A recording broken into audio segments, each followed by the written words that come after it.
Welcome back to the latest edition of the InvestTalk market analysis for the week ending August 4th, 2023. Appreciate you all tuning in to this channel, liking and subscribing to this channel as well as our podcast InvestTalk. I'm host Justin Klein, and today I'm going to title the video Volatility Spikes as Seasonality Kicks In. And per usual, we'll start with the economic data and then dig into the charts. Now, durable goods orders, they came in better than expected, up about 6% excluding defense, but excluding transportation, they were only up about 0.5%.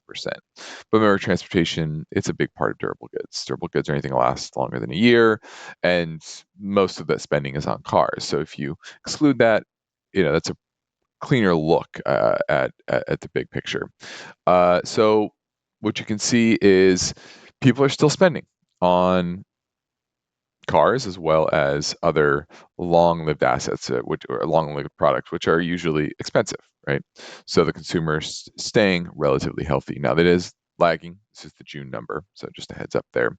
Now this is a little bit more real time because you have July number, and this is the ISM Services Index or Employment Index that did decelerate to about flat.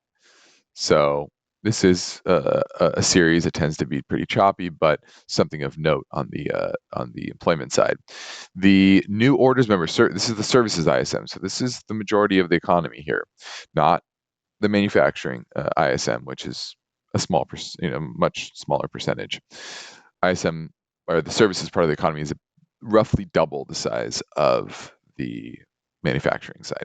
So when you see a lot of bear porn out there, they focus a lot on the manufacturing side and ignore the services side, which is still growing, right? New orders, 55, or anything above 50 is growing. The broader, the prices paid index did tick up a bit, but we did talk about this, how, we are going to go through a period where you have prices coming down consistently, really from the middle of last year up until June, and then it's going to get a lot harder. And you see that with July with a little tick higher. I don't expect this to reaccelerate to the upside, but you're going to get a much tougher deceleration, getting this below 50, right? If you want deflation, right? Anything above 50 is still inflation. So just something of note there that you get a tick up, but that should kind of be expected. Okay. Continuous claims for unemployment insurance, that did tick up a little bit. And so this is, a lot of people talk about the weekly unemployment claims, but that's not really as nearly as important as the continuing claims, because if you lose your job, but then you go find another one within a month, that's fine, right? You miss a month of paycheck, maybe, no big deal. Most people can handle that. Whereas if you're staying on the unemployment doles for a long period of time, you're having trouble finding a job, and that's what this is measuring. And that's why it was interesting that this had continued to decelerate since April, and showing that the jobs market was decent, not getting progressively worse like it had since the fall. Okay, now the total job openings, that did continue to fall, 9.5 million jobs. Average hourly earnings, that ticked down a bit. So something that Fed definitely watches is the inflation in the labor market, and that has slowed down, right? The unit labor costs, that is pretty much stagnated here, right, in the low fours. Non-farm payrolls, month-over-month, only 187,000 jobs, something that was lower than expected. But what's most interesting, you had 6 straight quarters of revising the previous month down. So what you can see here is no one's really talking about this, but really since the beginning of the year, we've had one true strong month. That was January. Pretty much since that, 248, 217, 217, 281, 185, 187. Clearly, the last 6 months in the job market has been a stair step lower from where we were over the last couple of years post-COVID. So I continue to say that the job market is hanging in there, is probably the best way to describe it. It's not strong. It's not super weak. It's kind of just hanging in there, which is fine, right? Household balance sheets are pretty good. The growth in the economy is slowing, so that's to be expected.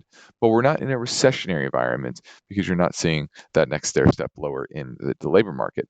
And so far, you're not seeing that. Okay. Now, you look at things like this, right? The employment index to see,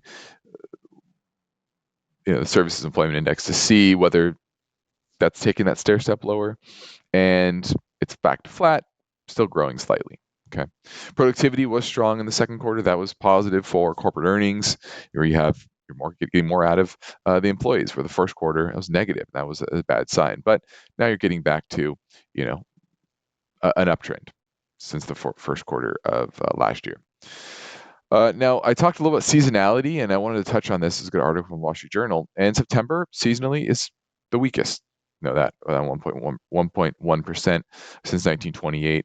But August is not that great either. See the 0.67, one of the worst months. October is not great. So we're getting into that season, August through October, where the market typically is not that strong. January strong, April strong, but outside of May and March and February, this is one of the weakest months, right? August, and then you have September and October. So don't be shocked to see us go through a period of a market pullback, and I think that's what you're going to see over the next few months.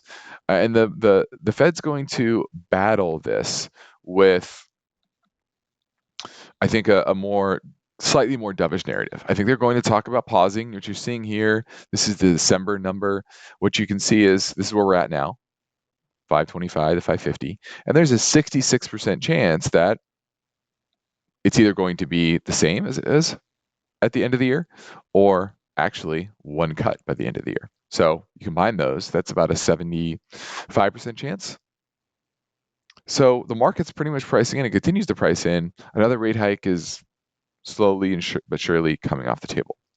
And you can see that a month ago, you were at 28% for it being 550, 575. Now we're at 23. We were at 3.8 that it was going to be all the way. 2 more hikes this year. Now that's down to 2%. So it's slowly getting there. But I think it's pretty clear that the Fed is done. You have and a lot of people are talking about it, is the big central banking meeting, Jackson Hole, there we go, at the end of this month. And that's certainly going to move markets. Let's just say that. Okay. Let's dig into the charts a bit, and we'll talk about the dollar. Dollar did get a bit of a strength here. Now the Fed the Treasury is going to issue nearly $1 trillion in debt in the back half of the year. And that's going to suck liquidity out of the market, depending on where they issue. If they issue long-dated securities, that's going to suck a lot of liquidity out of the market. Short-dated securities, not really that much. There's a lot of cash sitting on the sideline waiting to invest in short-term treasuries. So that'll be interesting to see. What you can see is the dollar momentum is fading. Okay. Really, since February, this has started an uptrend on the fact that, liquidity got a bit better. They improved some things behind the scenes, and more rate hikes were put on the table, and they followed through with that. But like I said, they're probably near the end of that. Okay. And so I think this is going to likely take another leg lower. Now, what is that positive for? That is positive for really the value side of the market. We've talked about that. And you're starting to see that rollover. Here's IWF to the Von V. This is bearish consolidation. And if you look more acutely, let's look at like energy to tech. We'll zoom out to a weekly. What you can see is this is COVID bottom. And you know that energy rally in really 2021 and 2022, with tech really selling off in 2022. So that really took this ratio higher. But so far this year, you've had energy not too bad, but going to consolidate, whereas tech took off. You're starting to see this turn here. So I think you're definitely seeing the better opportunities in energy right now versus tech. So that's manifesting, that's kind of signaling to the market that, we're probably going to see oil head higher. Let's go to the USO. Starting to see that in an uptrend again. It's the weekly. This is just consolidation here. Okay. Zoom in on the daily. This is really broken out. So something definitely to watch there. Here's the broad commodity index. Sorry. Come on. It's a long ticker, so one little mistake. There we go. Had a little pullback this week overall, and a lot had to do with gold. Gold did pull back, held support, still in an uptrend. Technicals look look okay. So watching the silver to gold ratio, that one was a bit weaker, but once again, still making, still holding support. So I think that's fine. Let's see, OIH, this is the oil services, that also remains strong. And that was kind of a leading indicator that broke out before the XLE overall. Let's look at the MOVE index. The MOVE index is still remaining subdued, so not a lot of problems in the treasury market, despite the expectation of a lot of issuance. But we'll see. We'll see. They're obviously going to manage. The Treasury's going to manage how they're going to issue these treasuries, and in a way, they're doing a bit of yield curve control by selecting where they want to issue on the curve. You know, are they issuing 3-month Treasury bills, 6-month Treasury bills, or are they issuing 10-year Treasury bonds and 30-year bonds? That'll be interesting to watch, and that will help them, I think, manage the liquidity within the Treasury market, which, you know, because it's so large that they can't have that become dysfunctional like they did even pre-COVID. Remember the taper tantrum? That was an indication that without careful planning, the Treasury market could come undone. Okay. So just a heads up there. What do I want to? Let's look at the S&P. S&P has pulled back, has rolled over a bit. Probably at least going to test this 50-day moving average. Let's go to the NASDAQ. That is also pulling back, broke the 20-day, which it hasn't done. Also likely to test the 50-day moving average, and then we'll see from there. And you can see this MACD divergence. This is why I was kind of calling for, you know, a market pullback here, to be a bit cautious, and you're seeing that here. Right? This is called a divergent high. You made a new high, but the MACD did not. So that was showing the momentum was certainly waning. Go back to the S&P. You didn't have it nearly as bad, but obviously the NASDAQ is leading the market, or the tech stocks are leading the market because it's such a high weighting of the S&P. Okay, small caps are starting to continue to gain traction against tech. So small caps did have some weakness here, but not as bad. Right, still far away from the 50-day moving average. So you're seeing some relative strength in those small cap names. Let's look at the 10-year. 10-year tried to break out and failed. So I think you still remain in this trading range, but it's starting to, I think, break out to the upside, and we'll have pressure to the upside as long as you see this, right? Energy prices go higher as the USO. Going back to that. So just a heads up there. Let's look at the credit markets overall. You have junk bonds did pull back here on the week, but still holding, you know, major resistance or major support, excuse me. So definitely on the watch for that, for a broader break in that market. Let's look at the CMBS, commercial mortgage-backed securities. That actually remains strong, so that's fine there. Let's look at what else do I want to get to. Let's look at industrials. Industrials pull back, but nothing too crazy. And then transportation also hanging in there, right? So you're seeing the bread and butter of the economy continuing to remain strong. You have likely inflation is going to have trouble decelerating further from here. We talked about that. And that's going to likely mean higher for longer. And I think that's what this 10-year is telling you. It's likely mean higher a little longer due to inflation dynamics remaining stickier. And we know higher interest rates and a weaker dollar. What does that mean? That actually means bad things for tech.